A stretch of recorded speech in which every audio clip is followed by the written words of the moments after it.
because they are going to unveil and kind of describe how they are going to get to volume production, so true volume production. And yeah, as I just showed you, I have a bullet list here that we can talk about later during the show. And I expect if they talk about some of these items here and provide some good infos, like some really strong guidance for production during this year and next year, I would expect the stock to react to that. Though, let me be clear, nothing that I say or Vitaly or Carlos say is financial advice. This is purely for entertainment. So yeah, always do your own research. Trapper V asks, anybody bought shares today? No, I bought a couple of weeks ago when the stock dipped to roughly $5 for the first time for a long time. I doubled my position there. I actually expected some pump and dump and some high volume trading last week, which didn't really happen. The market broadly sold off. And yeah, Arcimoto was no exception there. So yeah, cool that everyone is tuning in. Welcome to my first live stream. I guess, Vitaly, you're telling me as soon as you're ready. You're muted. Check. You hear me now? Yeah. Now I can hear you. Okay. Technical problems for me. Oh my goodness. Oh no. I'm just going to check that we're actually live. If anyone sees this.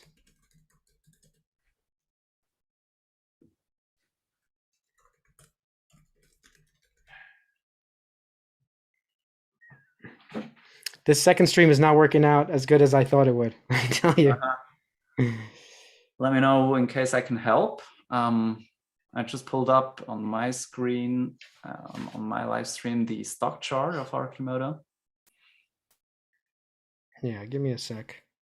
You can continue chatting. I think we are live. I just want to make sure everyone knows that I'm on a new link. All right. So yeah, looking here at the stock chart, near 1.5-year low at $4.50. We're sitting at around $5, up over 8% in after hours. Yeah, so let's have a look at some technical stuff here. So let me make that a little bit bigger for you guys. And in case I should adjust anything in the live stream, just let me know.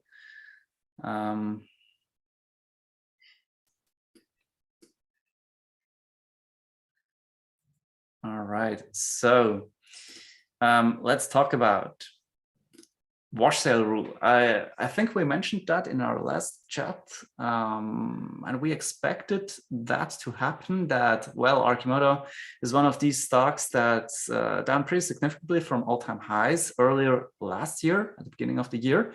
It climbed to an all-time high of something like $36 or so, and then sold off massively. So a lot of people that invested at these levels, yeah, had some paper losses. And by, well, if you're living in the US, you can sell stocks where you're down and offset this loss with some capital gains to offset your capital gains taxes. So obviously, at the end of the year, a lot of people do that with a lot of stocks, and Arcimoto was no exception. It was actually a pretty good stock to do that because it's so volatile and down so much. So people who made some profits with other stock could offset their taxes. And obviously the wash sale rule says essentially that you cannot buy back into the stock for 1 month. Otherwise you lose this tax benefit, right? So I'm not a lawyer or tax expert for US or so, but that's just basically how it works, I assume. And yeah, obviously, people who sold on the last day in December to benefit from this rule were able to start buying back in beginning of February. So late January, beginning of February, people who sold at the end of the year were eligible once again to buy back in without losing this benefit. So this provides us or supports a potential short squeeze after today. If we really are going to see big news today, well, let's talk about the short interest. Vitaly, you want to say something? Are you I'm live? back. I think I'm live. Ah, great. So, did you share the charts? Yeah, I'm sharing them. Let me share my screen to you, if I might, so you see what I see. Yeah, I think then everybody can see that. Let Yeah. me check. Obviously, let us know if you don't see what we're showing you guys, because we're I think we're 20, 30 seconds delayed at this point. All right. So, all right, let me see your chart. Well, you got I got what chart? Okay, so $5. Is that what you're talking about? Yeah, and the wash sale rule. So that's gone now for this year. Yeah, but it seems like yes, that's true. We all thought that was going to be a big deal, this wash sale thing, but it's it's already the end of February. Anyone who sold last year could have bought back, so I don't think that's going to push people to buy the stock at this point. Now we just need Mark to come out and say we've sold 1,000 of these things to Reef or Mm-hmm. whoever, and our factory is going to be pumping out. Example, if he says like it's pumping out 10,000, like if he can say that with a straight face in 2023, I think that'll change everything. Honestly, I could Yeah. change it on a dime, right? Yeah. It's hard to look at this and say it's not a bit. It could be a bit overvalued. It's not hard. It's easy to say that, meaning that if you're making less than 400 vehicles, and we should show how many vehicles did you project. That's actually an interesting Yeah. thing to look at. Yeah. Sure. So if you're making less than 400 vehicles and you're not saying I'm going to make 2, 3, 4, 5,000 vehicles, that's the issue. I just want him to say it. Is that wrong of me? Yeah. No, I agree. When we're looking here on my spreadsheet, I'm tracking production and sales numbers. So I hope you can. Yeah, make it real big too, like on Yeah. those Sure. numbers, Sure. or Sure. just zoom Sure. in. Sure. So this is fiscal and calendar 2021. So we have some, units sold and unit produced. They guided for 500 at the beginning of the year. They narrowed that down to 400 vehicles produced. So in order to hit that number, they would have to produce something like 150 vehicles in the fourth quarter. I mean, let's be honest with ourselves. Is that even possible? It will be double the current production from the prior quarters, and I think that's highly unlikely. I would say even if they go above 100, that would be a lot. I would expect Okay. rather something in the like 80, 90, maybe 100 ballpark, but not 150. That would be an absolute blowout quarter. Right. So let's think through this logically. Unless he tells us something big that's going to happen this year, like selling 2,000 vehicles, we have a Discord where some people are saying they're going to sell like 10,000 vehicles. I don't even think that's on the cards, right, for 2022.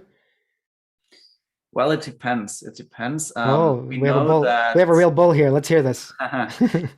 we know that they are going to increase production after they ramp up their new facility in the second quarter. So they stopped production in the first quarter as they moved the equipment by a factor of like 2, 3, 4. We don't know that factor, but it's going to be multiple times more. Mark said that and reiterated Well, that. but multiple times more than 400. Let's say it's 5 times more. That's 2,000 vehicles.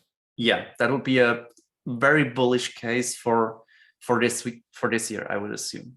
Right. So that's what I'm saying. That really 2,000 is our super ultra bullish case this year. It happens, but anything more than that, I don't think any of us are really expecting that, right? Am I No, wrong?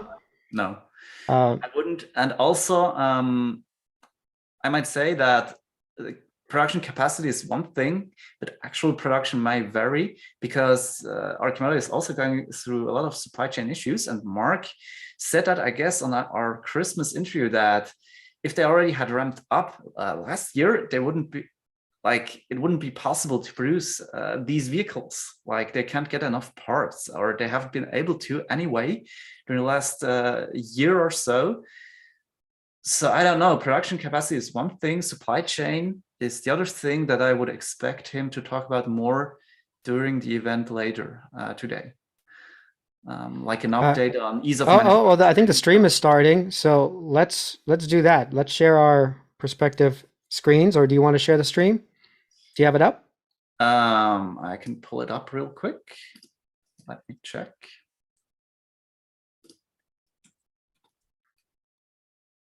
Oh, there we go. Yeah, there you go.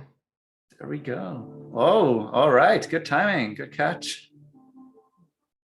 Yeah, I'm watching the Discord. As big as possible. You guys can see it. Yep. You want to make that big? Yeah, sure.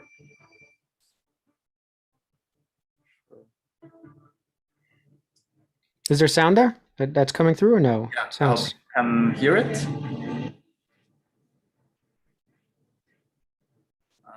Let me see in the chat here. That open.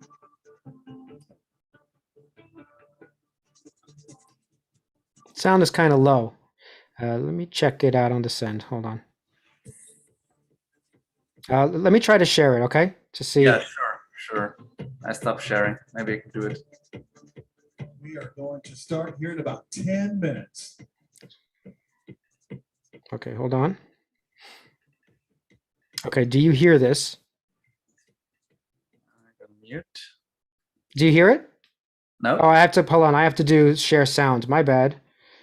How about now? Yeah, great. Let's do that. I guess everyone. Okay, I'm going to turn down this for a second because it's just music right now. Yeah. So, okay, so this is cool. It looks awesome, right? This a lot of people showed up. I guess we could have went, but why didn't we go? Well, I live in Switzerland. What about That's you a good guys? I'm afraid to leave my house. This is the farthest I get. But yeah, I couldn't make it out there. But this is actually cool just to watch all these people gather. Mm-hmm. Yeah. So if you're tuning in right now, hi guys, welcome. Glad that you're here with us on both channels. And Let me see if I have any questions. This is sick. So that's good. A lot of people on Arcimoto's site are saying, digging the music, very excited. Sandy there, Jake. Who's Jake? I know Sandy. Who's Jake? Is that the other, that's number 2? I don't think so. It's Corey, I guess. Yeah, lots of people. Lots of people. Yeah. Play. How many folks have joined? Does it actually say or no? Doesn't say. A lot of comments are coming in, so that's good. Arcimoto has some fans. That's good. Yeah. Hi, Sandy Monroe. Sandy! Oh, is he there? There's Sandy. Oh, yeah. Right.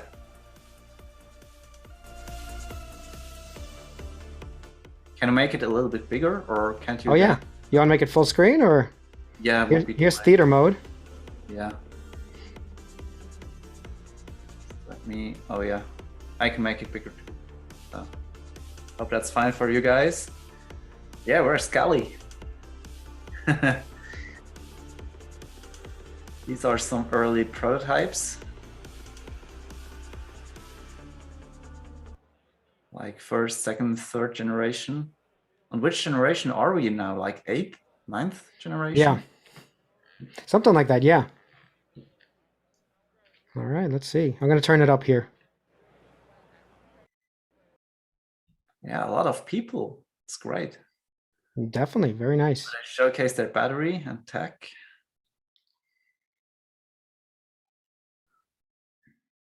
Is this the main factory that they're in? That he had a picture of? Yeah, it must be, yeah.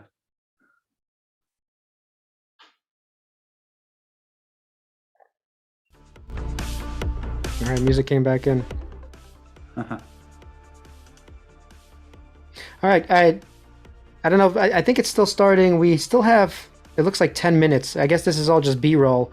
Do you want to get into some of your points on the screen that we were discussing? Sure. I'm going to turn down the volume for a minute because people can watch the B-roll later, I figure, right? Yeah, let me arrange it that way. Here, go ahead. I'll let you share screen again. Yeah, sure.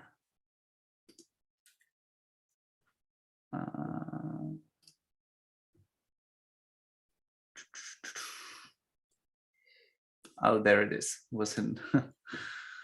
So let me share it that way. Can you see it? I do, yes. Great, and all my other viewers can still see the video. That's nice. So let's start at the top. Stock, $5. We've talked about that. Yeah. Flat for basically since 2017, right?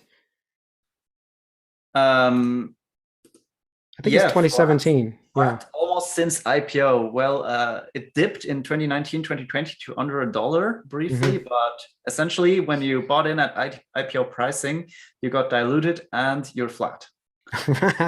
That's good. Short interest. We've talked about this. What is the current short interest in this stock? Yeah, let me switch real quick here to Yahoo Finance. Arcimoto at some point used to be the most shorted stock in the stock market and still is, certainly. So the current short of float is at 40%, almost 10 million shares shorted.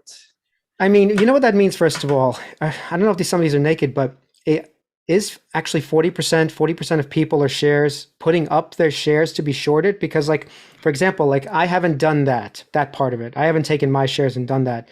Do you have any idea how that actually works? Is the brokerage that I'm a part of taking my shares and doing that without my permission?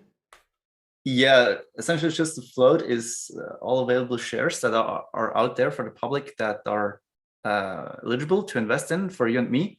So for non-institutionals. And I would say when you do some kind of stuff like share lending so that your brokerage can go in short with your shares, I think this would be on the institutional side.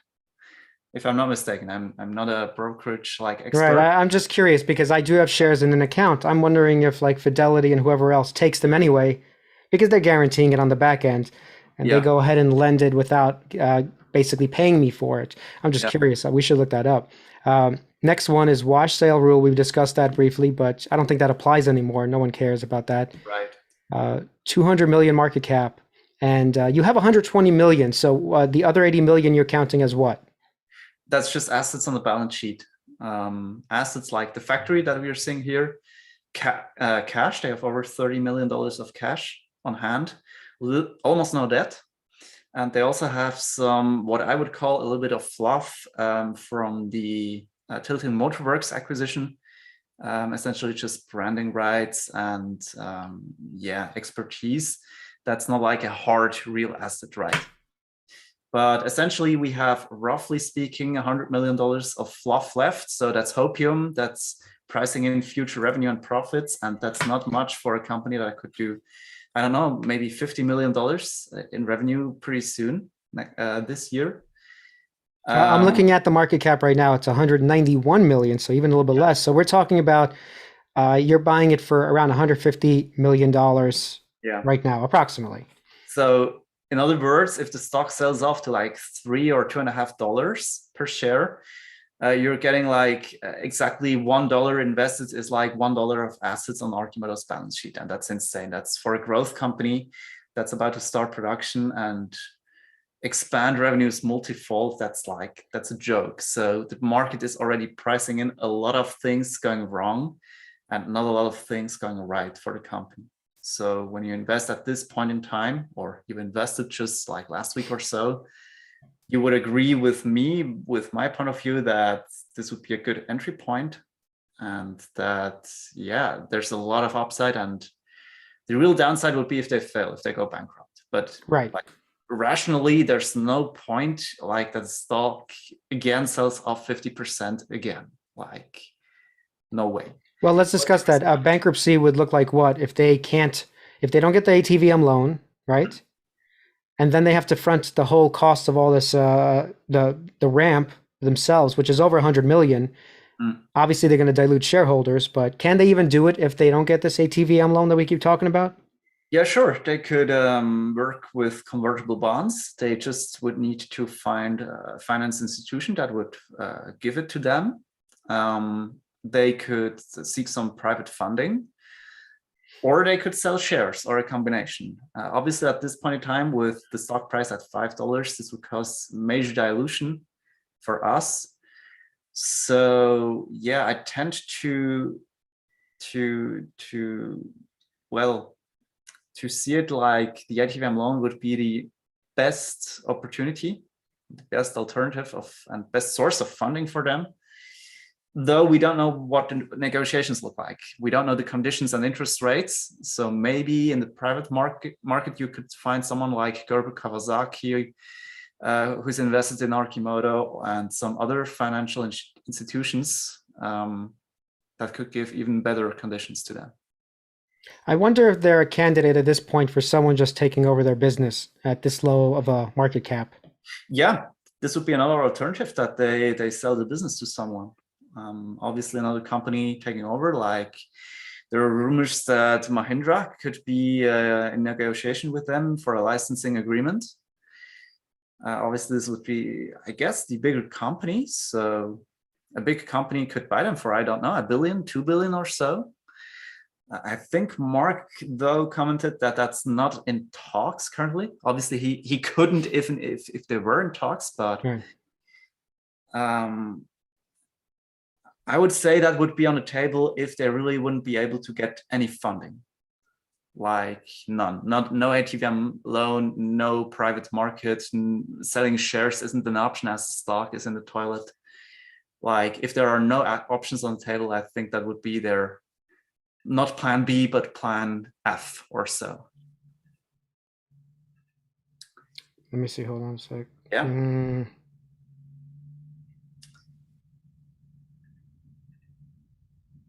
Yeah, they're showing some old prototypes here. Okay, let's see what's going on there. Yeah, they're just showing prototypes. Okay, so moving on to the next point in the list. What do you have? Manufacturing updates. Well, that's what we're looking for, right? For this event. They have to. So what are you looking for? I know what I'm looking for. I want some vehicles sold, and I want an update on the factory producing 5,000 to 10,000 vehicles next year. That'll make me really happy. Yeah, what do you want? Some kind of guidance in terms of volumes of production. Yeah. Like, we have the goal of producing X amount by the end of the year and Y amount next year. And that's our roadmap. These are our milestones, and we are going to communicate them as we hit them. Right. Right. So what are you looking for, though? Are we on the same wavelength, or you're not that concerned with them talking about 2023 production and all that? Yeah, actually, they initially told us that they need roughly 2 years to ramp the facility to full capacity, which would be 50,000. Account for some downtime and so on. So let's say 45-ish thousand at max capacity. That's already a lot. So in my spreadsheet and in our videos, we always cut that in half or even more than so.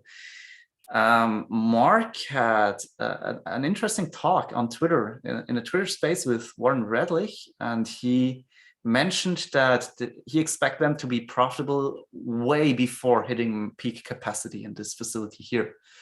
So even if we say, okay, they are producing 20,000 in 2 years from now and maybe 10,000 next year, there's even a possibility that they could be profitable already at this point next year.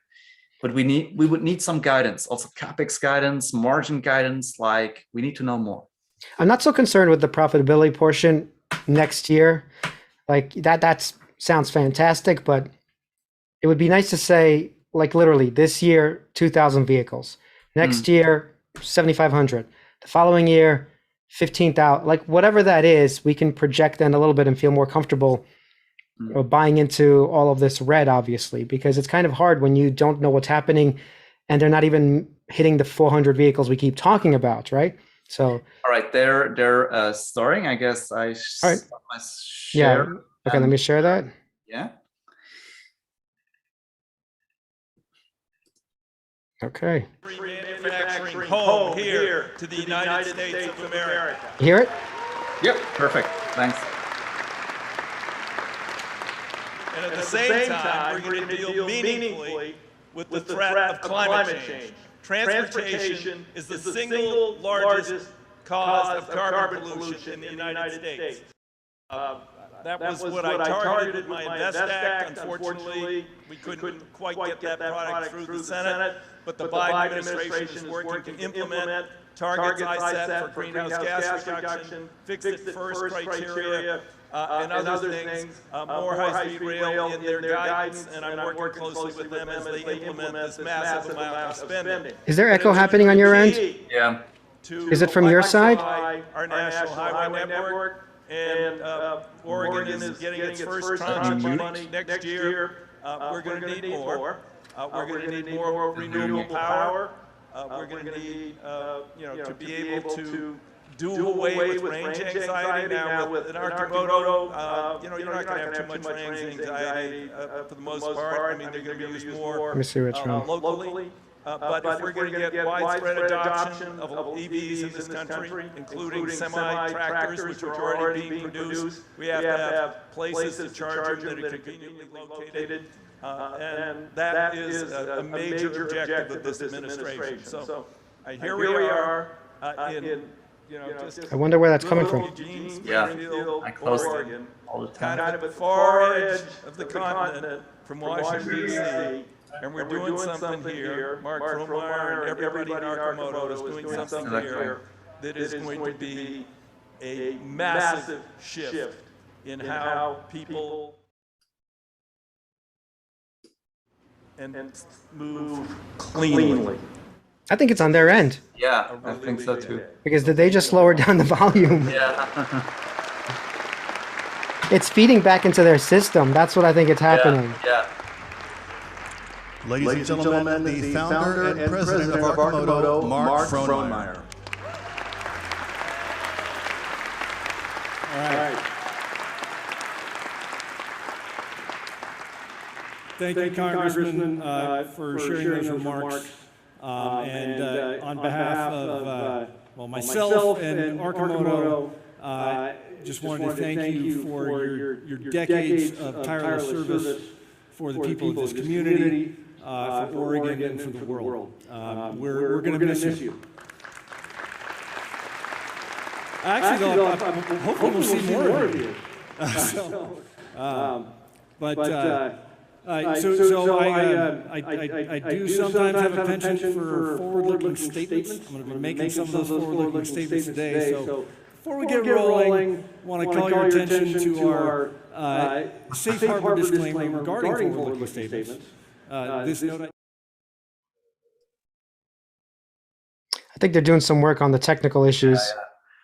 First time for them too. Well, what's happening is his lab is going to the YouTube stream, and they have a speaker system being fed back in. Yeah. Let's hope they fix this.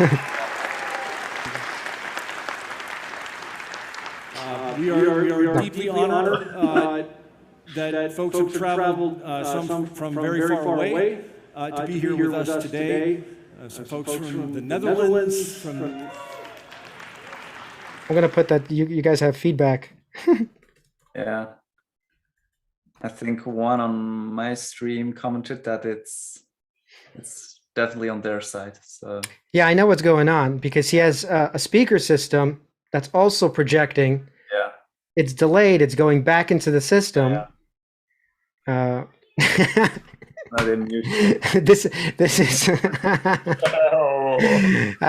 guys. This is exactly why. I'll be honest. Like why I get nervous about like smaller investments like this. Oh boy. Should have made a test run. I mean, yeah, they should have done a like we even tried to do a test run and we messed up, right? But we're two YouTubers. I don't hear anything, so let us know, guys. Is this happening? Are they talking? I'm gonna ask. Are they talking? Is it feedbacking?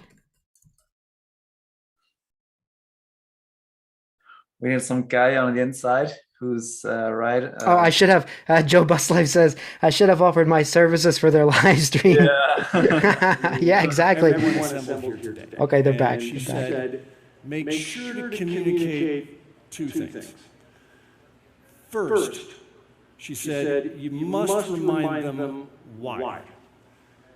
Arcimoto exists to help address the most pressing challenge facing all of life on this pale blue dot we call home.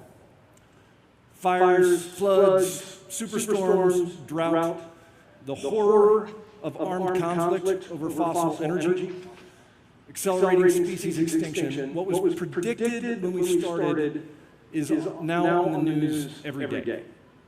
That's why we're here.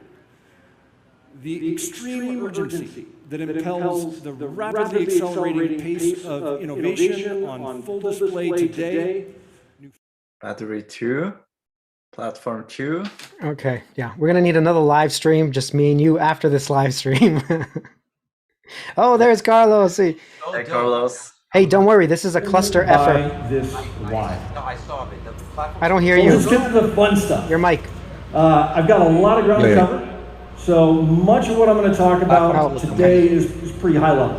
So you can expect a slew of follow-on announcements in the coming weeks. They fixed that a little bit. On many of these points. I can't see the Welcome chat. We gotta go on. again to the ramp.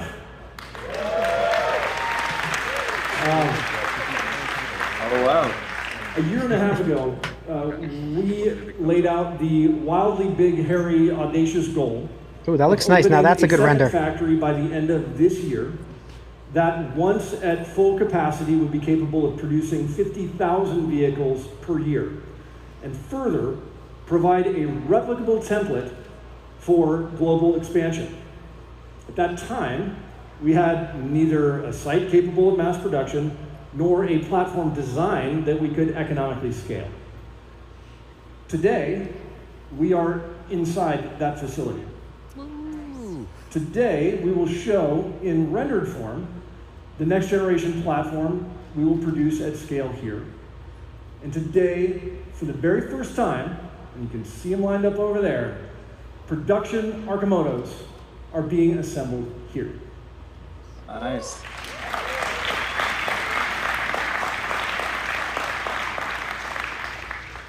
We took possession of this site last quarter. And for any of you who came to our Fall FUV rally, we actually drove around inside it. The transformation has been simply remarkable.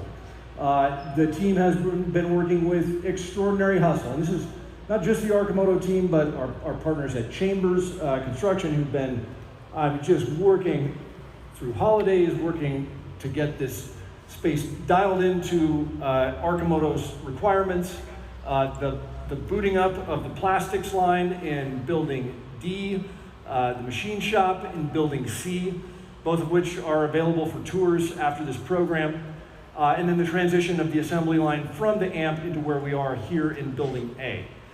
This is all just a part of phase one of a two-step push to true scale.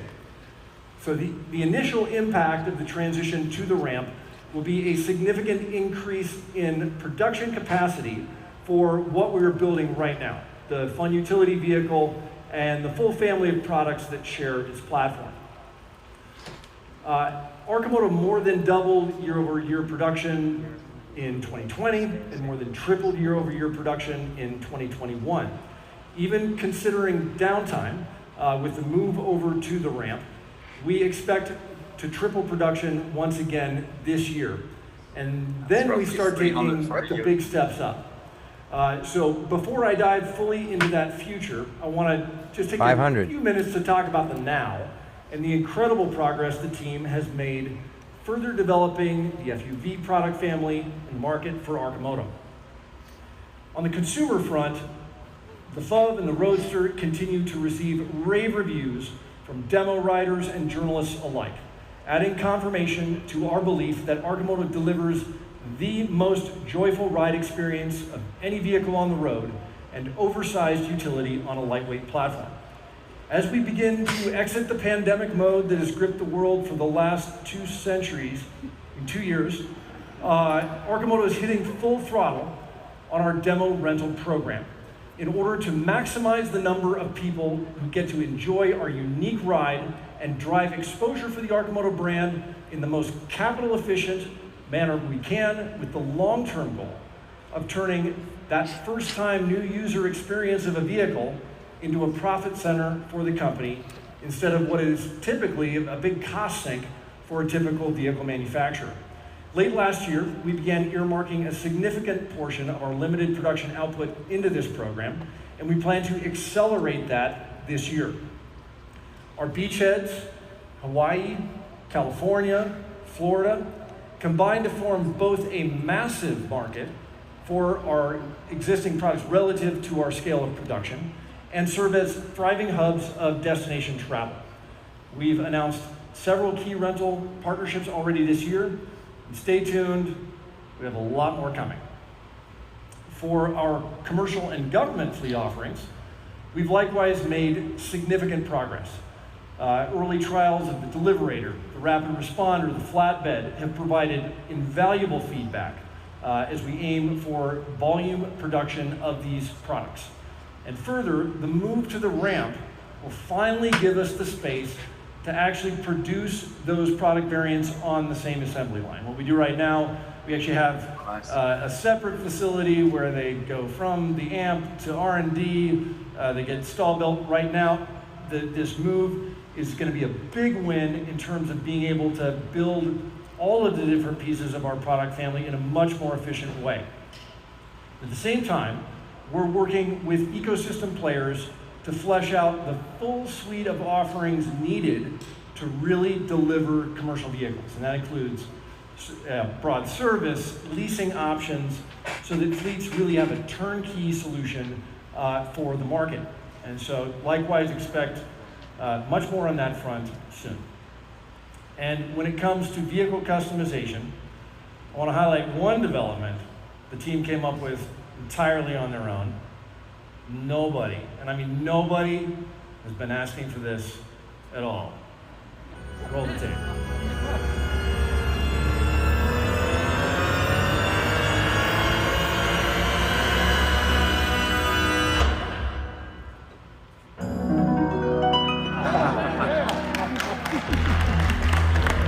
Doors! Turns out the journey to incorporate doors onto an FUV, it takes a little bit of effort. We were not willing to go into production with a door that was just half-baked. We needed to test it, refine it, tool it up. We are here, and we do have them in production. They're flowing into the factory, and we're at the point now where we can start lining up appointments for the people that have been waiting out in the field, and we can take orders for new vehicles that need doors. And we have some pretty cool vinyl accents, paint concepts that are available as options. Doors are finally here. I am super stoked about that, and so is the whole company and all of our followers out there.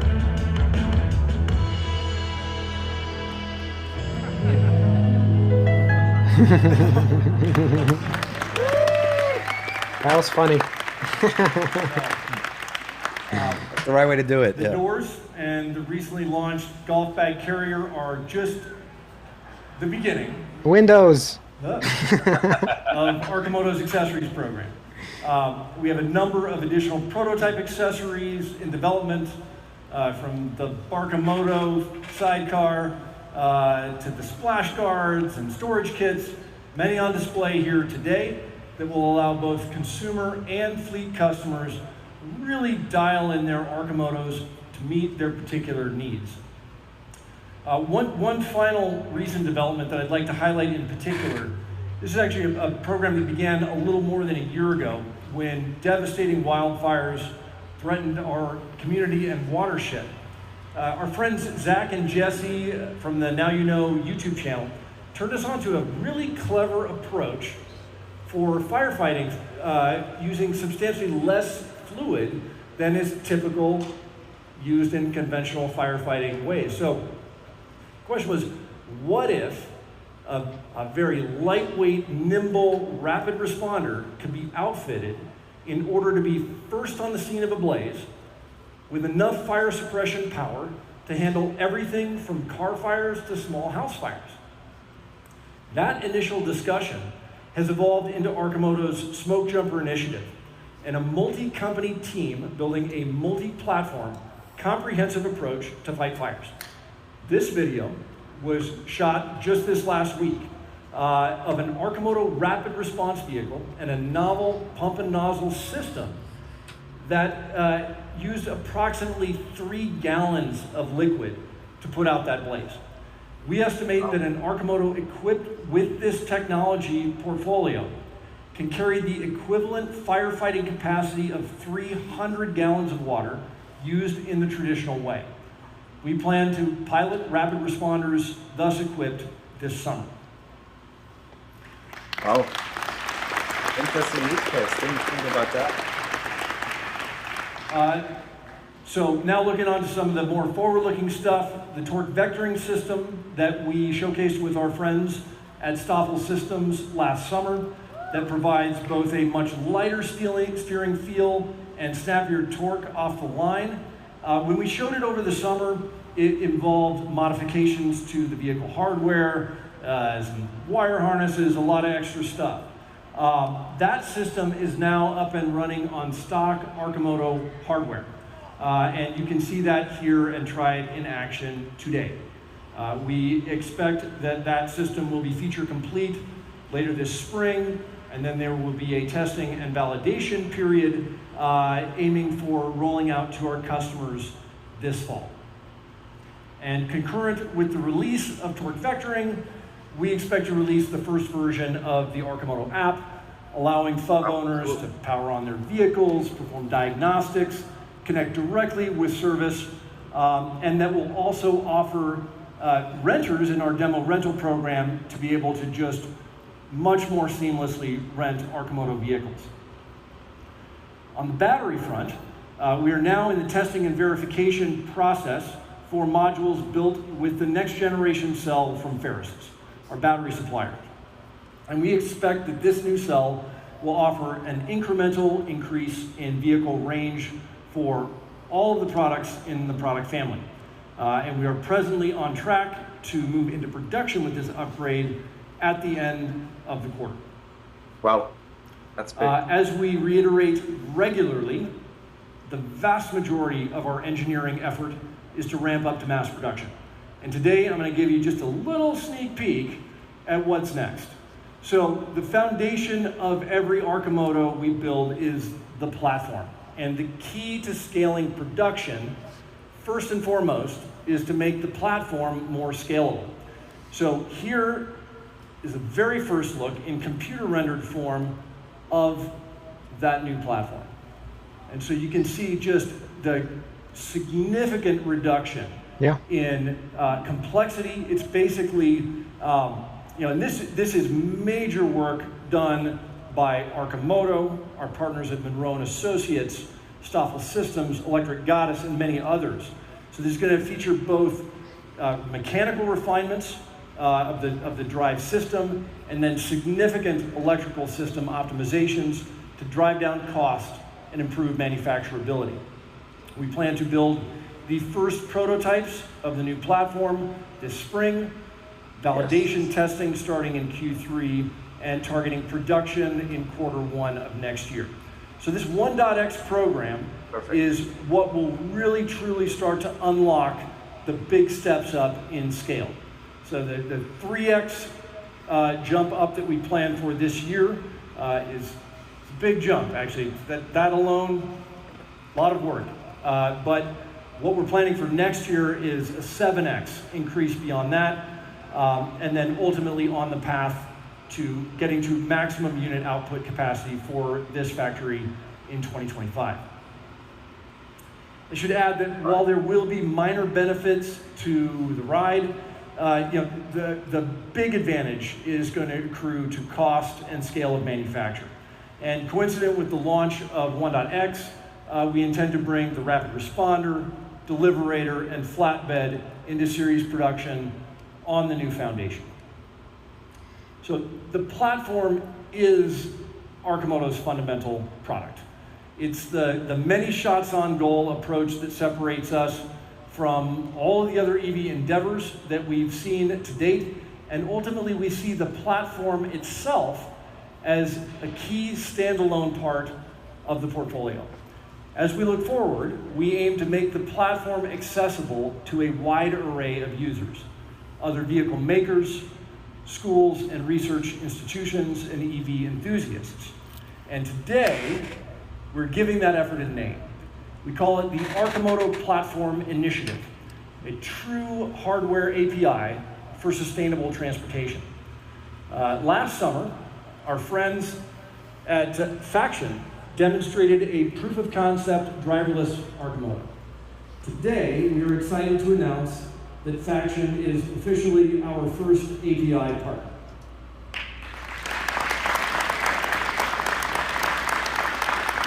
That's the autonomous one. Happening. Their driverless delivery vehicle prototype is on display publicly for the very first time here today. And after the presentation, I encourage you to check out it in motion in the parking lot right on the other side of this wall. All right. Come on. Who's pumped? Go wait, there's more. Everything I just talked about is phase 1 of the ramp expansion plan. Phase 2 of Factory 2 is the big step beyond that, and that's going to include a new logistics hub on the site, the reconditioning of Building B, which is sort of the big breezeway that you all walked in, the lay-in of the automated assembly line we're designing with our partners at Monroe and team, as well as an extensive tool-up of key parts, chassis and body, that we believe will allow us to achieve maximum unit throughput on this site in 2025 and launch the 1.X endgame Robo-Valet mass market consumer vehicle we started teasing last year. For a team that has been running for 14 plus years, the finish line is almost in sight. So now let's take a step back and look at the big picture. As a world, we are way behind the 8 ball when it comes to emissions and the climate that we all depend on. The conventional wisdom in the EV world is that EV production is constrained by raw materials, precious metals and rare earths that go into the electric vehicle drivetrain and battery. But let's unpack that for just a little bit. It became public last week that General Motors' new electric Hummer clocks in at a whopping 9,063 pounds. Think about that for just a second. That's a vehicle that, when driven alone, is more than 40 times the weight of its occupant. That is enough material to build 2 Model Ys. If we hit our targets, it's enough material to build 8 Fun Utility vehicles. The same amount of material. So if we really want to accelerate the shift to sustainable mobility, But GM led the way, and it mattered. Switching It matters. to electric is only They put the one that they sold right up there. That's the only one, yeah. Rides is equally critical. Ridiculous. Now, an 8x improvement over General Motors' flagship is a good start. But we think we can continue to push the envelope well beyond that. The FUV platform architecture yields stability by artful ballasting, positioning of the heavy elements to provide a really compelling and comfortable ride that is adaptable to a wide range of daily uses. For this reason, there's a limit to how light we can make it. In order to make the next order of magnitude of weight reduction, cost reduction, efficiency improvement on a 3-wheeler, it needs to lean. So this is something I've known since starting Arcimoto, but at the time, every tilting 3-wheeled vehicle architecture I saw was either overly complex, expensive, or had strange corner cases that made it unstable. But as we built this venture throughout the last decade, I came to know another entrepreneur here in the Pacific Northwest who made it his mission in life to crack the tilting 3-wheeled vehicle code. As we plied our respective 3-wheeled wares up and down the West Coast, we became friends and chatted repeatedly about the potential for collaboration, blending the electric vehicle experience of Arcimoto with the road-tested, patented leaning technology Bob developed at Tilting Motorworks. When we saw the e-bike market start to go to the moon during the pandemic, the locus of collaboration became very clear. Are we going to platform 2? So in the fall of 2020, we started a skunkworks project with Tilting Motorworks to explore an e-bike class product using this revolutionary technology. Yeah, Let's see this. Let's see this. You saw it in the beginning. You saw them sitting out there. That program. Oh yeah. Yeah, they were sitting out there. They look We're amazing. showing the fruits of this effort publicly for the very first time.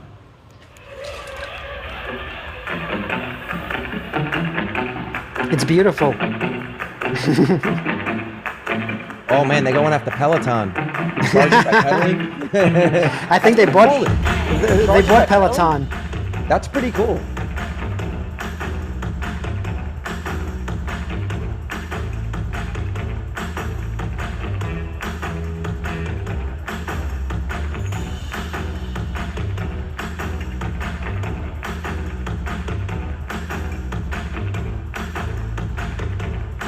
Oh, nice. So it's like power assisted with your pedaling. Or like amplifier. But it looks like you could charge it. You can charge it by pedaling.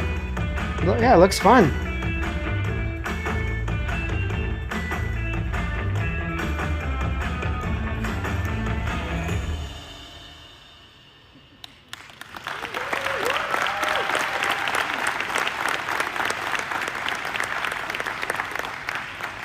All right. Well, so that version, that was the version 2 prototype of the Mean Lean Machine. Looks pretty cool. But let's see the real show pony. Yeah. That's right. Yeah. Let's see a little skin on that baby. Welcome, Bob Mile.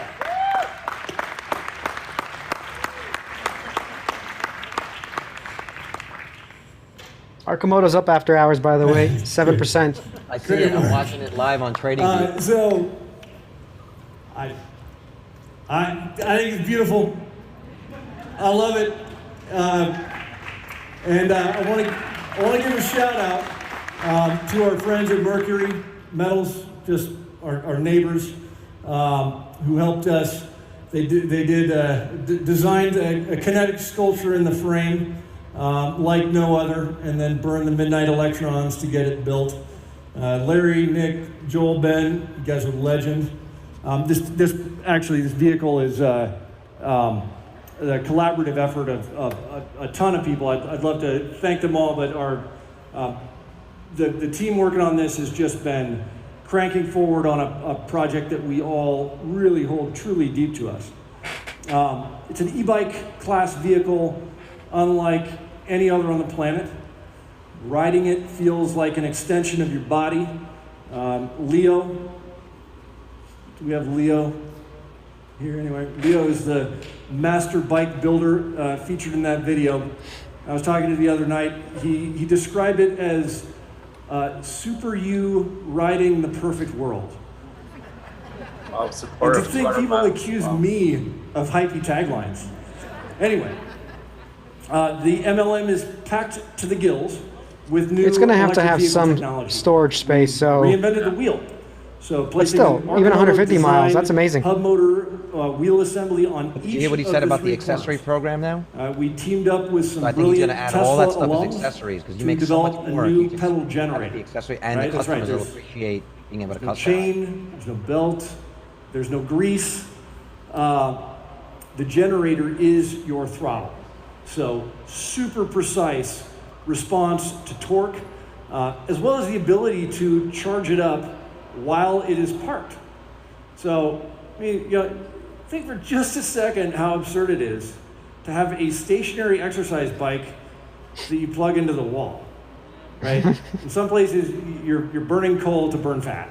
Not with this Peleton. So, going back to the bar Good graph. soundbite. I didn't expect he's going after Peloton, but it looks like he is going after Peloton. I was kind of kidding, but I was like, Same amount of material, we can build 100. I think he thinks people will put it in the garage and cycle. look at that, 100 of these. Right. I know, but And I really want to hammer home. it's a good secondary product, but let's face it, people aren't going to be driving these. They're going to be driving still, bigger vehicles. So this is more like a toy, right? That you see here is still in development. But in terms of we're aiming for a product launch proper at the end of the Customer year. already has one of these. If you You want really to be like first it. in line, I can look you at can an pre-order starting today at arcimoto.com/MLM. In the coming months, we're going to have a lot more to say about this product, including 1,000 subs, Vitaly. We're ordering pricing, the platform accessories too. for protection from the elements. I've already put in my order with Mark storage personally. options For the platform for too. delivery. I sent him an email, yeah. Pre-order starting today. EV features that have never before been seen on vehicles in this class. So as we bring the MLM to market, we think it is going to be a perfect fit for our demo rental experience model, offering another unique, joyful ride through our destination channel. So TechBit, at the heart of the MLM design, is a powertrain program we call Micro Future Drive. This combination of next generation lightweight vehicle electronics and a new battery pack architecture. So together with our new wheel, these technologies form Arcimoto's Platform 2, and the MLM is just the start. As with the MLM, we see entirely new takes on the classes of the scooter and tuk-tuk, ultralight delivery bots, and vehicles for folks who use wheelchairs and mobility scooters, all sharing the same fundamental EV technologies and components, and all utilizing the same fundamental software API as our Platform 1.x products. And regarding that new battery architecture, for more than a year, Arcimoto and the brilliant team at Electric Goddess have been developing a new packing system for cylindrical format battery cells. This battery architecture forms the foundation of Micro Future Drive, but it has much wider implication over time, including supply chain redundancy as we scale and range optionality for all of our products. We are aiming for the highest volumetric energy density, lowest cost, thermally safest, most scalable packaging architecture for cylindrical battery cells. Battery packing system that works for everything from micro EVs to FUVs to very large vehicles. We've teamed up with DW Fritz, a world leader in advanced manufacturing automation, to design with us the automated production system for this next generation battery, and we've entered into an agreement with them to explore commercializing this combination in order to provide turnkey manufacturing solutions for other companies across the industry in need of next generation battery packs for their products.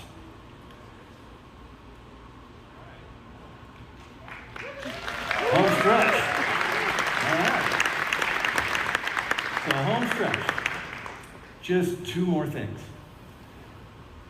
Arcimoto, our quest for a truly sustainable transportation system, is an ultramarathon being run by a 250-strong team who wear the brand and a whole host of critical partners and suppliers united in our common cause. A crew of world-class builders, designers, engineers, and visionaries who have pledged our waking lives to this achievement. I want to just take a moment to thank every single one of you for all of the work that you have put in to get us to where we are today, and for your commitment to finishing the run. You better pull a Steve Jobs, right? One more thing. The Arcimoto iPhone. And I should add that run is powered No, they'd have a by little our remote control stakeholders, card. our investors, our customers, our cheerleaders. You guys are like the Gatorade that fuels that run. You are the true Arcanauts, without whom none of this would be possible. For joining us on this quest, you have my deepest gratitude.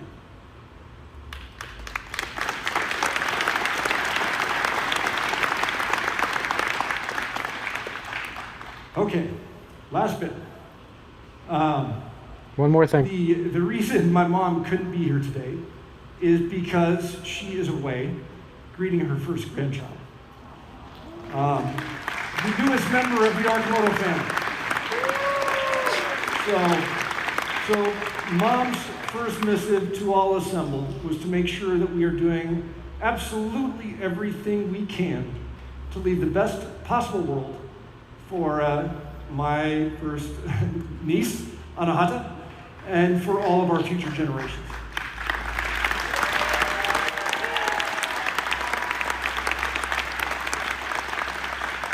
The second thing she wanted to make sure that I communicated today, I wasn't going to forget, there were two things, was that sustainable transport doesn't have to be a sacrifice. We're building Disneyland on the road to save the planet and get groceries. Move away from the idea of the car is more fun, more nimble, less hassle, and more livable for us all. We are Arcimoto. We make the best electric three-wheelers in the world for a purpose. Now it's time to ramp it up.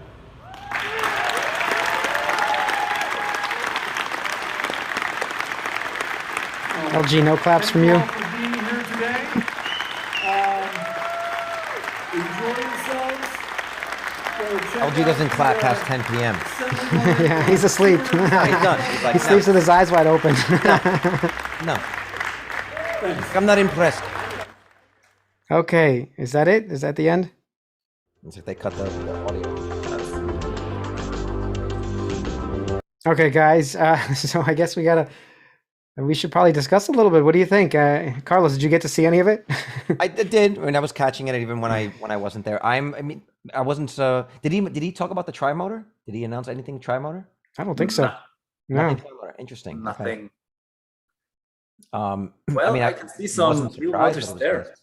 Say again? I can see some wheel motors there. Yeah, those are hub. Yeah, the hub motor. Yeah. I mean, that looks cool. It does look like an exercise bike. And I mean, once again, is this the future of like transportation? I don't know. I think it's more like a toy for people who can afford a $2,000 toy. It's kind of like it's competing with the Tesla quad, the kid quad. Well, not even that. I'm saying like it's people who don't want an e-bike and they'll take the three-wheeler. Maybe it's easier to use than an e-bike, right? Yeah. Right, but it's the same price as that little Tesla quad. If you have a kid, it's like 13. It's the same price, $2,000. You can get the Tesla. Yeah, but Elon can put Elon can make anything and we'll overpay for it. So this is a different thing. Mark has a harder uphill battle for these things, right? It's not the same as Elon releasing a quad. Like it was sold out in 2 minutes, right? So it'd be interesting to see if he shows pre-order numbers for this thing. Yeah, no, there's a big market for e-bikes actually, and e-bikes generally people buy instead of normal bikes because, for example, it's not necessarily because they aren't fit or so, but maybe they're living in a region where they have to, drive uphill quite a lot. Yeah, and yeah, that supports you. But it's also you could pay $2,000 for a non-e-bike. So why would you not take the option of having a motor assist, right? Okay, I think that stream is over. Let me just go back to full screen. Are we full screen? Yep. Yeah. Go ahead, Carlos. That was it. I'm just saying, if I have $2,000 and I want to go buy a bike, right? And you say, well, I can buy this one. That's I have to pedal it, or I can buy one that's going to have power assist. Why wouldn't you take that? Yeah. Yeah, there are a lot of people buying e-bikes all across the globe, also here in Europe. Mm-hmm. Like just to get around town, when you have a little bit of support that could help you, that's you mentioned the 13-year-olds. In the US, you can start driving at 16, right? Yeah, or 15. 15 most parts with a licensed driver. 15, 16, yeah. Yeah, in most parts of the world, it's 18. So like from time as a kid, when you go out on your own, like 11, 12, I don't know, 10 to 18 or 15 in the US, like that's like a 6 to 8 year gap where you have to get around, right? But if that thing can fit, if that thing is legal to drive in a bike lane, you're free. A little kid, 13-year-old can ride in a bike lane right now on the street. So if that's legally considered a bike because it's a pedal system, it might be eligible to be on the roads. I'm just wondering, yes, e-bikes are big, but I don't know what is the business, like we didn't model this out. So I don't know what that actually will help us out in terms of our stock price appreciation. I still think it's the Deliberator and FUV and all of that stuff. I think this is more like a nice to have. We'll have another product line. That's what I'm thinking of it as. I'm not thinking this will replace the FUV and Deliberator, even the Robotaxi network. Come on. Like, are you going to Imagine this shows up to your house. That would be, that'd actually be interesting. But think about the popularity of those, like the little birds or the little Ubers. I mean, Yeah, you got a point, right? People use those things. They really do. I see them everywhere. But how much are those when you? This is like $2,000 each one. How much is a little bird if you were to buy it? Is that like? You can't buy them. Yeah, but I'm just wondering what the cost to make those things are. Is it more like I don't know. a couple $100? It's roughly, I think it was like 50 cents or $1 to rent a mile or something like that to rent. Yeah. Yeah, and then you just leave it wherever your destination is. You just leave it there. Yeah, that is possible. Like they have a city bike thing, so this could be part of that. Yeah, and they do something on Bird, for example. If you take the bike home and you charge it, I think you get credits for it. So it's like they don't even charge it. There's no infrastructure to charge those. It's charged by customers. Mm-hmm. Yeah, imagine just visiting a nice city like, I don't know, San Diego or something, where they already have a rental location, and you just want to get around town and you don't want to drive an Arcimoto that's legally a motorcycle, but from the size more like a small car. Right. With this thing you can just ride down like the beach or so, right? Yeah. A bike path. Yeah, I could see that. I think you guys are right in that if they do get that bird business or that, this is definitely a rental item. I don't know if I'd want to buy a $2,000, like, I don't have an e-bike. I have a regular bike, so I'm not sure. Maybe I'm too old, but I could see myself renting it at a beach town because then I could park it almost anywhere, right? And it's electronically, like, probably you can't use it unless you have the code for whatever punching it in, and I could take it to the beach. Barcode. Yeah, but I mean, I could see that whole scenario playing it out as a rental, definitely as a rental. Someone commented on my channel that at some places they have banned e-bikes from public places like beaches. Is that okay? Well, that's out the way. Yep, there goes that. It could be because of the speed. Yeah, because of the speed. But they could always do something. They could geofence. They could create a geofence and limit the speed within that geofenced area if they really wanted to comply. Well, here's some comments from our actually thread here. About $800, he'd buy one, but this is going to be 2,000. So I guess Jacob is not buying one. And Philip says in France, to be a bike, it needs to go slower than 25 kilometers per hour. So I'm not sure what that is. What is that, miles? Oh, I'm not sure. 15 or so, 16, 17. Okay. Something like that. I mean, it's definitely interesting. I don't know if it's my main. I'm still not sold yet. I guess we have to do some more homework on this whole e-bike taking over, or Peloton dying. One of the other things. Well, no, honestly, it's possible. Peloton still costs $1,000, right? So imagine you can just plant it in your garage, and you can have some sort of resistance. Put a little iPad on it, whatever, and you sort of got a Peloton, right? Mm-hmm. That's actually really cool. See, if they market that and they say, look, it's a bike that you can exercise at home. Now it's not just $2,000. I mean, what's a Peloton bike cost and what's an It's $1,000 now. Yeah. You know what I'm saying? Now it's $1,000 because you're getting both. That's a really genius idea, actually. If you can do that, that's smart. To make it a stationary bike when you're home, can give you multiple levels of resistance, like you said. Have an iPad on it, and then when you're done, just take it out on the road. It makes so much sense that you have your exercise. Your exercise is charging the vehicle, and then you get to expend that energy out on, for fun. So this is interesting because if they do take some of this market, I mean, we're going way off the deep end. Oh no! But Peloton went to. Did they go to 50 billion? No. Before, what was the highest Peloton? Before they were high. Yeah. Peloton. I'm just looking this up. Peloton right now is $10 billion. Just right now, even after it tanked. After all. I think Peloton was around, oh my God, it was 5x from here. Yeah, it was 50-60 billion bucks. So wow, Arcimoto's I gotta buy some Arcimoto if they're going after the Peloton market. Man, we gotta do some spreadsheets up in here. I know this sounds a little crazy, but honestly, if that seemed like what Mark was saying, basically plant it and you can cycle, right? Yeah. It seemed like that's what was being said. So it's interesting. It's definitely interesting. So no matter what, at $200 million and Peloton's worth 10 billion, they can't take a little bit of their market. Maybe they can. Yeah. That's all marketing. That they have to really market that correctly. Yeah. You also need to partner with the exercise program thing. Imagine you have a rental facility that also like doubles as like a gym, or you have like spin class. And Oh, you bring your own. You bring your own little platform too. Yeah, you either bring your own or you have that, and then when you're done, you go for a ride afterwards. There's a lot of opportunity there, and it might not be right away, but I could see that happening. Right. So I didn't hear any this year. It sounded like 2023. Correct me if I'm wrong, but he said 2023 is when they're making the 1X platform, when they're making the smaller, like less parts. So what happens in 2022? There was really nothing said about that. Not really, just increased production. I think they're using the platform and moving that through one assembly line for all products in this family. So the Liberator, FUV, Rapid Responder, Cameo, and so on. So I think that's an improvement, and that's where they could scale more rapidly.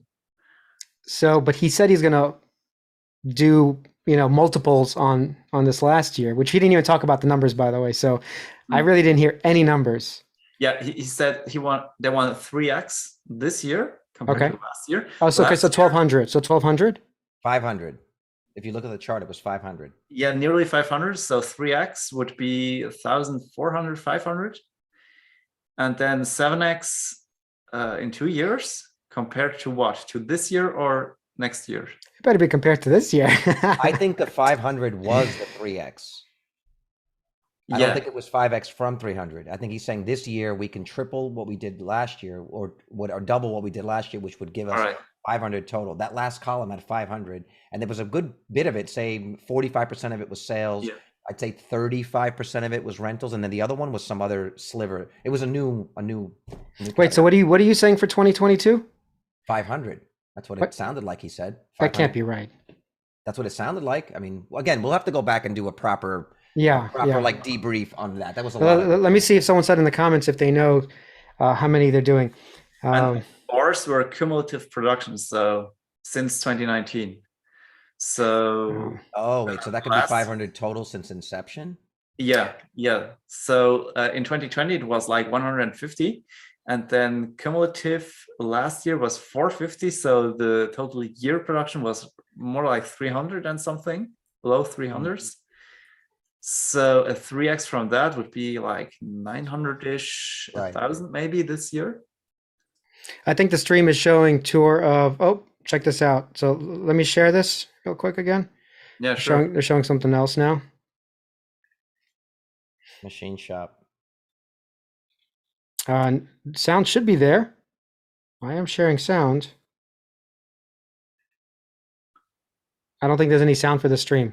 Okay, so refresh the page. See if it's. All right, let's see.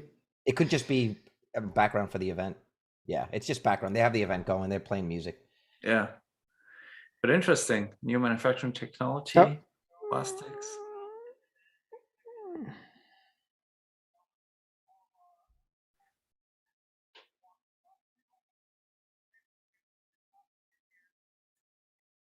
It's pretty cool.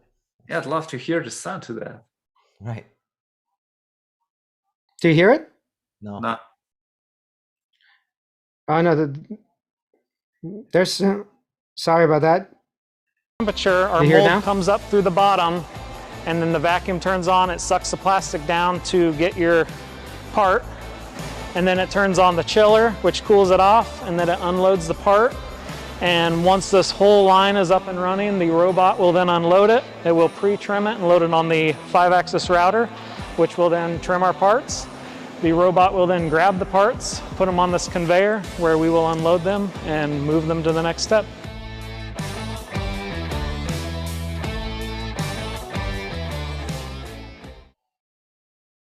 Pretty cool. Okay. Could you go back a little bit? Or? Yeah, we can. You want to see that again? I'm actually going to have to jump and jet, but we should do a deeper breakdown of it and kind of go through each point. Yeah, let me skip to the point where they're showing. See? Oh, yeah. There you go. Okay. Someone was asking if this was a Sandy Monroe innovation, this plastic thing. I would think everything happening now is a Sandy Line Monroe. goes, and that's all we're moving this week. We moved the machine shop last week into building C. Currently, I am just loading in the different All right, I'm going to jet. If I can pop back on, I will. If not, leave. Let's definitely get together and break this whole looks right, and then cutting parts. See if we can get some good parts off this thing. Yeah, sure. Honestly, it's been pretty smooth. All right, I'll see you guys. Everybody always thinks about safety first. I'm getting phone calls all day, every day. Katie, what should I do about this? Where do I move this? Will you come look at this? So I really appreciate everyone's mindfulness of it. Getting ready to tearing down our crane, getting ready for our big move over to the ramp, our new location. It's going great so far. We've got 1/3 of it down. Getting ready to do the next section in just a couple of minutes here. And then as soon as we're done, construction of this same device begins in the new building. Reassemble the crane and the hoist system, and then we'll be able to lay out and get the line all back up again and ready to go back into production. Very big day. We're getting our vertical poles for our crane all welded in place. We're making them 3 feet taller than they were when they were in the amp. Another hour or so, we should be able to start putting up the rest of it. I like to see this stuff. I like to see them working, you know? Yeah. But this is what I mean. Like when he releases pictures of on Twitter, Mark, if you're listening to this eventually, show us more of this stuff like you're busy. Aligning all the substations to the areas where they're going to go onto the line. So we're just doing the prep work of setting it up so we can just literally slide it on over and be as efficient as possible. We're here at the ramp. We're delivering some lumber to work on a project in here. Ooh, secret. We've got all the vertical parts up. We should be able to tie this together, and next day or two, we should be just about done. Okay, so we're taking in building bulkheads here. We're trying to do it assembly line style where we take in do multiple units at one time. I like the way that guy wears the mask, you know, it's not doing anything. With us doing more of them. We were usually doing about 5, 6 a day, and we're gonna try to ramp it up to about 12 a day. Right behind me here, we have the first 12 a day. That will We be just got a coming number. off the new assembly line that we've completed here in the ramp. Let me pull out the calculator. So you can see, we've got all the rest of the vehicles ready to go behind us, and we're ready.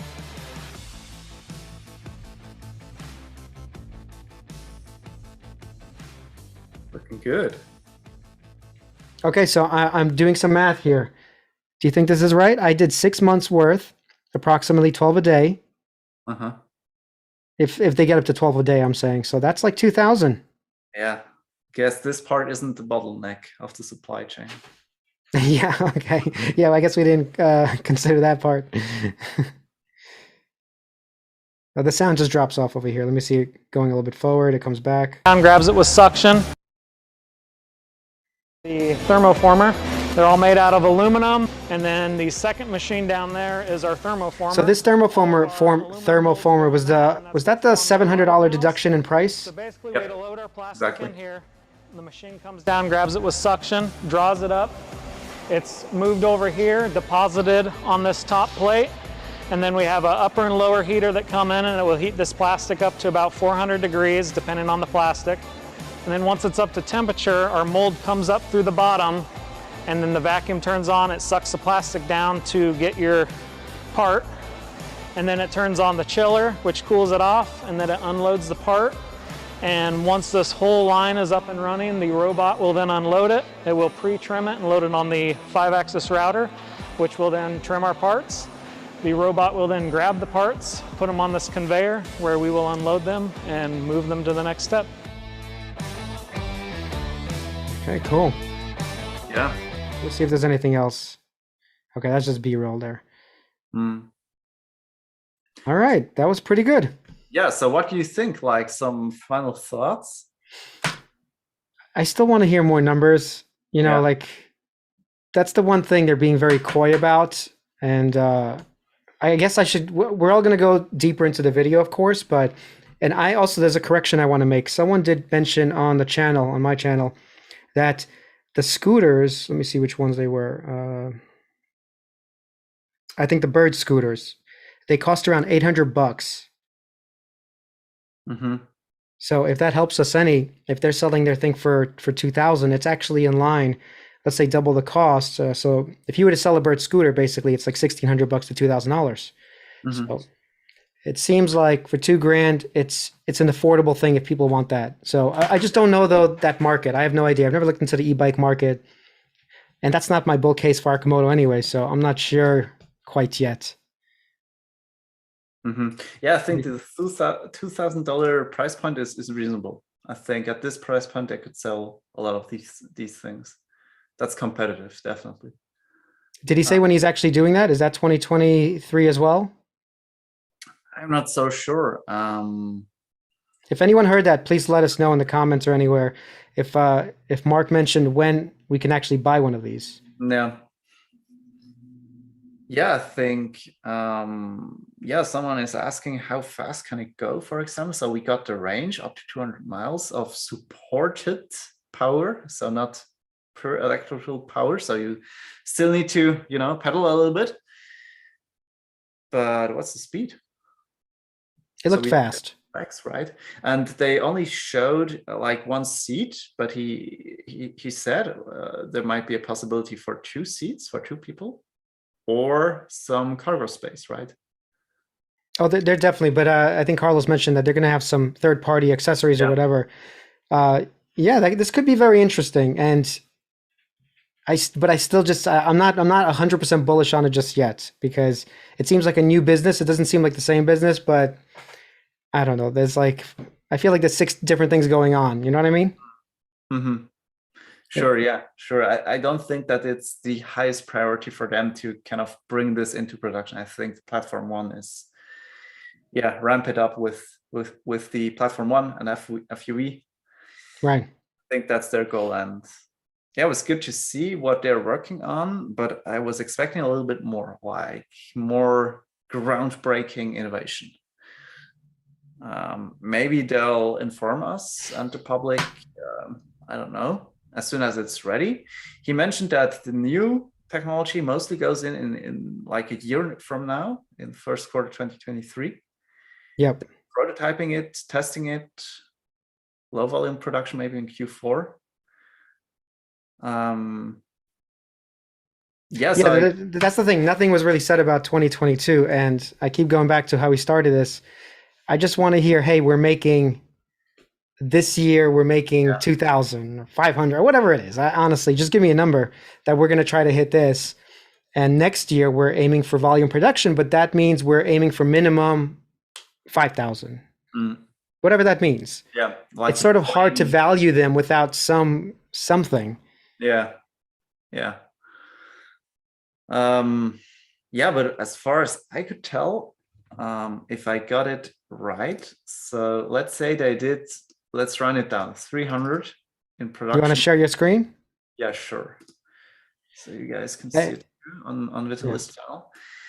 So let's say they did something like 300 in sales last year, maybe a little more in production.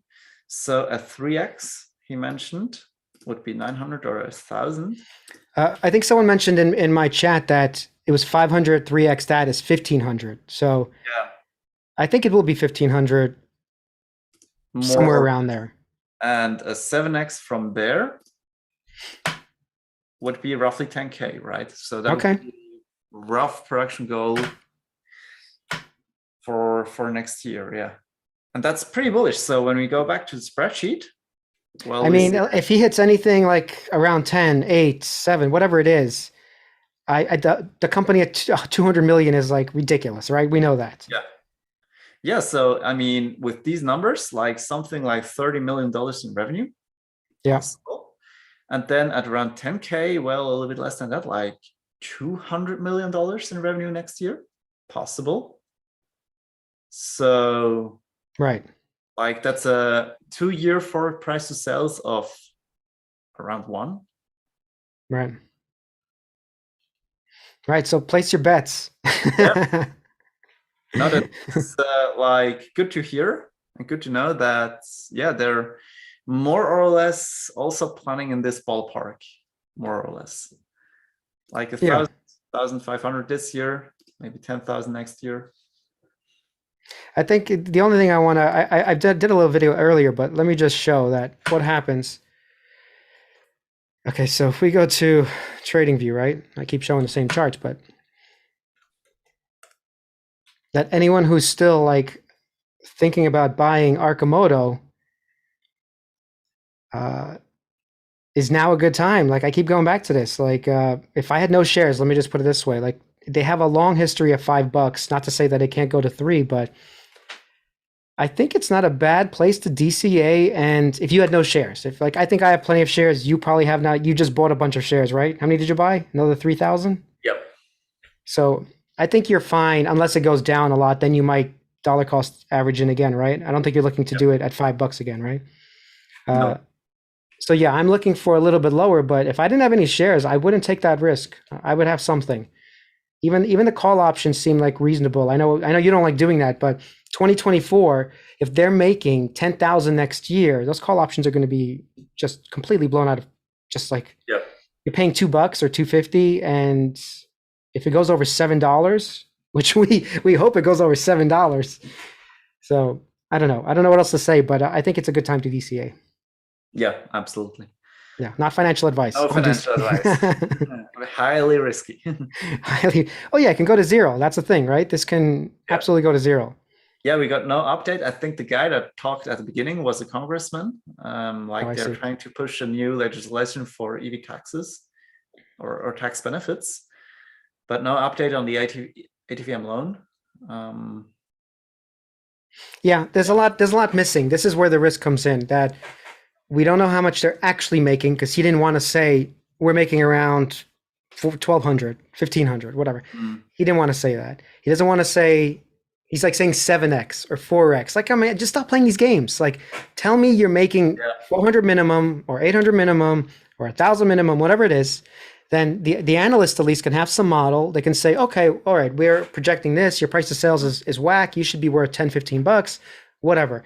But without that, I think he's making it harder also for Wall Street itself to value them, and harder for us to value them. Yeah. So I don't know how to fix that, honestly. Yeah, they should provide some very easy to understand wording in their statements, like Tesla, like 50% CAGR. This year we expect more. Then you can look, okay, last year it was 300. Let's say it's 50%. It's not for Arcimoto. Let's say, okay, this year they're planning to produce 450. This would be a 50%. Okay, they plan to do more like 500, 600. Okay, we have a number. Right. Easy math. Yeah, what else could we talk about for the end? I mean, I think we got to digest all this. Yeah, what's the stock doing actually in after hours? Let's see. Could you pull that up? Oh yeah, I'll do it on here. I think I just shared the screen, but what do we have here? It's down a little bit from the highs it was, because it was up 7%. Yeah. So this is my fear, that the market is so weak. He didn't give anything concrete. He gave a dream, and a dream is great. We all love dreams. We all want these things to happen. But it's not like he said, we're selling the platform 2 today. We're producing vehicles today. He's giving 2023 timelines for a company that needs money now, right? So this is my worry, that yes, DCAing is great, but even now, like it seems like the people who saw it pumped it a little bit, and it's already back down a bit. So we'll see what happens tomorrow. Just be careful out there. That's what I would say. Yeah. I think guidance for this year, like 1,500, that was bullish. That should be bullish. But yeah, we need to. He didn't make that clear, though. I get what you're saying. I guess saying, doing a 3x is sort of clear, maybe, but we don't know his fourth quarter numbers yet, too. So we're assuming 400 times the 3x, let's say 1,200 vehicles this year. I'm just curious, what is 1,200 vehicles? What does that equal? Like times 25,000 average, or 22,000 I'd rather do lower. Let's do it at 20, right? So 1,200 vehicles times 24 million. 20,000. Okay, so 24 million bucks. That gets them to what? It's like a 10, a little bit under a 10, an 8 price of sales. Yeah. Yeah. I mean, it's still, honestly, it's still worth it to have some shares to just be ready for whatever happens. And then, but I wouldn't rush into it. I would take the whole, you have probably 3 to 6 months of dollar cost averaging easy.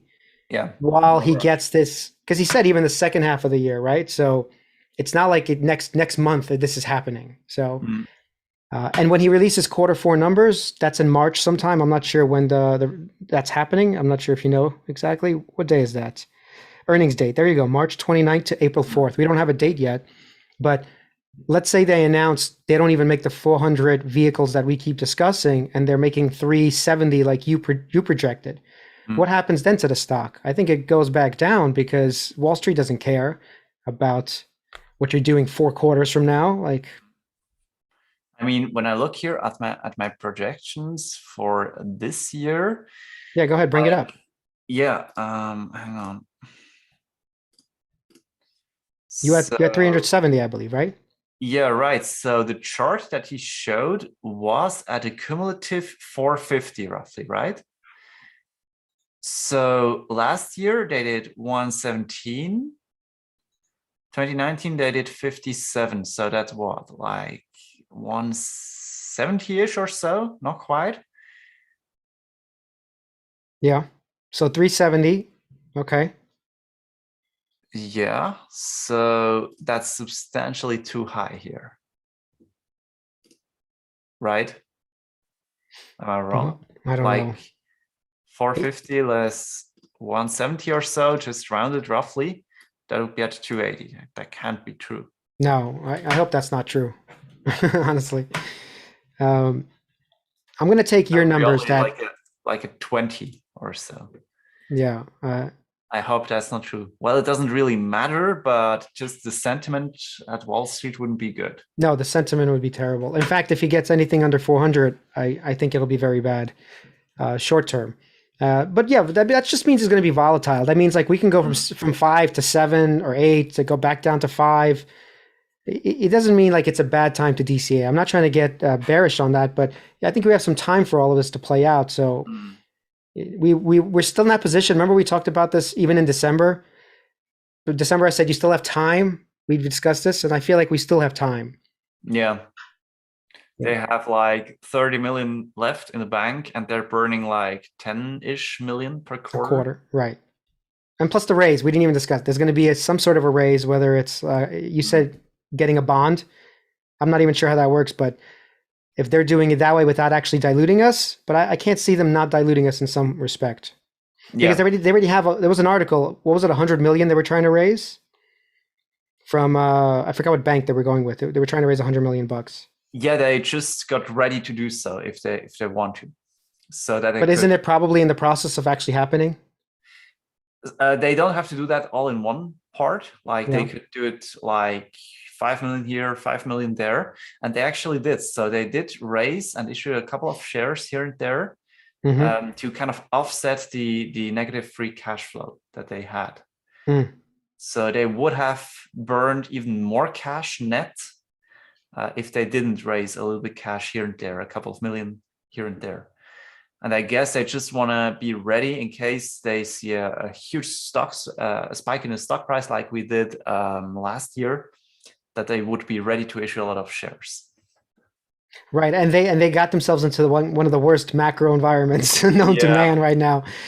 Possible war, who knows what'll happen there. The Fed raising rates. So, you know, we have several months of this playing itself out, right? Yeah, I guess so. So there are other forces in the market active right now. Like people probably don't really care, and markets probably don't really care about the Arcimoto or any other fancy startup. Right. A great buying opportunity. So what's your suggestion? You're saying basically, I mean, you're basically all in. You're not even, because you bought a massive amount of shares all at I think $5 or $5.50. So you're saying I really don't want to buy any more shares. I'm putting my stake in the ground right now. Yeah, I think at this price point, it's a great value that you're getting. The downside risk is essentially just bankruptcy. If you think they'll fail, well, don't invest in the first place. If you don't think that they'll fail, there's not a lot of downside risk, in my opinion. Like, again, as we mentioned at the beginning, hard assets that they have are like around $80-ish million. The company market cap is at below 200 million. Mm-hmm. So not a lot of fluff, not a lot of hopium, not a lot of upside priced in, right? That's true. I guess I'm looking at the macro environment a little bit too close, and I already have shares, but I'm looking at it. I'm thinking that there could be a better price for me happening. That there could be between the $3 to $4 range, just because the chart is looking so bad. Yeah, that they've been on this downtrend for it's been a year. It's been since February. So this downtrend has been a whole year, and they haven't broken this downtrend at all in a year. Yeah. So can they do it now? Maybe, but the macro is looking so terrible. So I think you're right. I think when the market is panicking and everything is selling off, like the last place you want to be in is like a cash burning startup. Like, right. People are fleeing to safety, if at all, or pulling out of the market completely. Like right, and sitting in cash, basically. Yeah, right. So Arcimoto would be the last place you want to be in, right? Yeah, as long as you can wait. Like I have my shares, you have your shares. I'm okay waiting, whatever happens. And I think 2023 is our year. I hope Mark provides more updates in these next couple of months and starts, showing what he's doing a little bit closer, because it's been sort of quiet. Besides this event, for the last 2 months, it's been very quiet, I think this wasn't the event that will cause the short squeeze or so. No, this is not that event. I was hoping for more. I was expecting more. I'm a little bit disappointed that they didn't provide any more in-depth, like technical breakthroughs, innovation, like a big thing like that stuns everyone that's in the news tomorrow. I don't think that was the event for that. But I don't know. There could be something coming up, and I just want to be in the game, as you said. Like if you don't have any shares, maybe a tiny little bit, nibble a little bit in. So in case something happens, you're in, right? Exactly. No, I agree. If I had no shares, I'd be actually a little bit scared, because something like this can get away from you very fast. Yep. Especially at 40% short. Yeah. Well, I mean, like, right now he's not saying anything, but 2-3 months from now, there is an announcement that we do have fleet orders with whoever. The stock will go 5 to 10 in a matter of, I think, a day or two, honestly. Yeah. It's so shorted and such a small market cap that it can just pump double super fast. Like it dropped super fast, right? So I definitely like that I have my position, but I'm not rushing to buy as many shares as I think I want. I'm trying to hit that 10,000. I'll be honest there. I'm trying to hit 10,000 eventually. I'm not there yet. I'm under half of those. And if you're on our Discord, you'll see how many shares I have. But that's what I'm trying to get to eventually. But I don't feel like I need it tomorrow. That's the only thing. Yeah. All right. Thanks, everybody. I think that's good. We'll have to reconvene once we look at everything again. Go over some more numbers. Maybe look at Peleton if we can kill them. It's possible we take a little bit of their business, honestly. Because I'm not investing in Peleton. No, neither am I. It was a lot of fun. Thanks for joining. And I guess another video of another stock is overdue. So I think we're going to see each other again soon, right? Yeah, we're going to have to go over the video one more time and actually break down what Mark has talked about, because I'm sure we missed some stuff. Yeah, sure. Yeah. All right, guys. Thanks for joining us, and see you later. Yeah, thanks, guys.